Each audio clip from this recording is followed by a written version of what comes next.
మన చుట్టూ కొంతమందిని చూస్తూ ఉంటాం. వాళ్ళు చాలా టాలెంటెడ్‌గా ఉండొచ్చు. చాలా స్కిల్ ఉండొచ్చు. చాలా మంచి పనితీరు ఉంటుంది. అంతా బావుంటుంది. మంచి చార్మ్ కూడా ఉంటుంది. కానీ ఒక చిన్న క్వాలిటీ వల్ల, ఇన్‌ఫ్యాక్ట్ చిన్న క్వాలిటీ కాదు, ఆ క్వాలిటీ వల్ల ఇవన్నీ ఉన్నా కూడా వాటన్నిటిని కూడా ఓవర్ పవర్ చేసి ఆ మనిషికి ఇబ్బంది క్రియేట్ చేస్తుంది. అదే ఐ యామ్ రైట్, నేను మాత్రమే కరెక్ట్, అందరూ తప్పు అనే మైండ్ సెట్ ఉంటుంది కదా.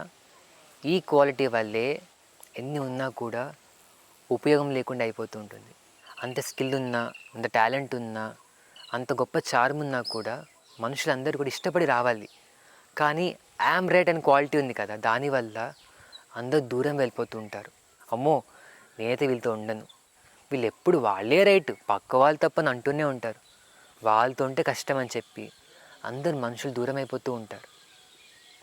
మనందరం కూడా ఇలాంటి వాళ్ళని గమనిస్తూనే ఉంటాం. అయితే ఒక్కసారి అబ్జర్వ్ చేసుకుందాం, మనలో ఎక్కడైనా ఈ క్వాలిటీ ఉందా?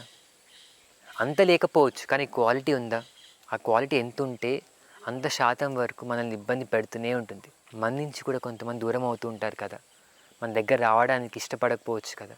కాబట్టి ఐయామ్ రైట్ అని అనుకున్నాము అంటే, పక్క వాళ్ళు తప్పని అంటున్నాము అంటే, ప్రతి విషయంలో ఎప్పుడో ఒకసారి వాళ్ళు తప్పవచ్చు, మనం రైట్ అవ్వచ్చు, కానీ ప్రతిసారి కూడా నేను ఎప్పుడు రైటే చేస్తాను, నేను ఎప్పుడు కరెక్టే ఉంటాను, పక్క వాళ్ళు ఎప్పుడు తప్పే అని అనుకుంటున్నాము అంటే, ఫస్ట్ ఆఫ్ ఆల్ అది ఇల్లాజికల్, అది ప్రాక్టికల్ కాదు, నిజం కూడా కాదు. దాంతోపాటు మనమే చేతులారా మన చుట్టూ ఉండాల్సిన వాళ్ళని దూరం చేసుకుంటూ ఉంటాం. దూరం చేసుకున్నాము కూడా. చెప్తూ ఉంటారు కదా, పశువుకి తింటే బలం, మనిషికి ఉంటే బలం అని. అలాంటప్పుడు అందరు నా చుట్టూ ఉండాలి, నాతో పాటు ఉండాలన్నప్పుడు నేను ఎలా ప్రవర్తించాలి, నా క్వాలిటీ ఎలా ఉండాలి, ఎంత బాగా సామరస్యం కలిసిపోవాలి. నా తప్పు ఉంటే తప్పు అర్థం చేసుకొని మార్చుకోవాలి. ఎప్పుడు కూడా నేనే రైట్ అని అనుకుంటున్నాను అంటే, ఆ ఇల్యూజన్లో ఉన్నాను అంటే అది నాకు హార్మ్ఫుల్లే, దాంతోపాటు వేరే వాళ్ళని దూరం చేసుకున్న వాడిని కూడా అవుతున్నాను. కాబట్టి ఐఆమ్ రైట్, నేనే కరెక్ట్ అని అనుకుంటున్నాము అంటే అది మనకి ఇబ్బంది క్రియేట్ చేస్తూనే ఉంటుంది.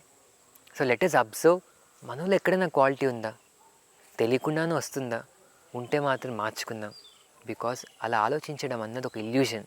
బయటికి వస్తే మనం చాలా బాగా ఉండొచ్చు, దాంతోపాటు అందరూ కూడా మన చుట్టూ ఉంటారు, మనకంటూ ఉంటారు.